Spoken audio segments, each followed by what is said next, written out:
首先，坐喺凳嘅邊緣，雙手交叉放喺胸前，將要檢查嗰隻腳稍為向後移，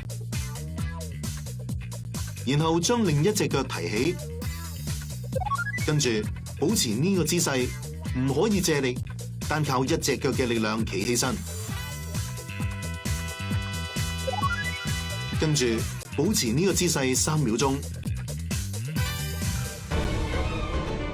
如果冇辦法企起身，又或者企咗起身，但係維持唔到3秒嘅話，就算失敗。無法通過呢個檢查，代表呢一位參加者大腿肌肉好有可能出現雪花。正因為咁，如果及早發現大腿肌肉中有雪花，就等於踏出咗預防我哋將來跌倒嘅第一步啦。除咗肌肉量減少嘅高齡人士之外，亦都有可能喺40幾歲比較後生嘅人身上出現。想知更多，記得留意我 Facebook 啦。多謝各位，拜拜。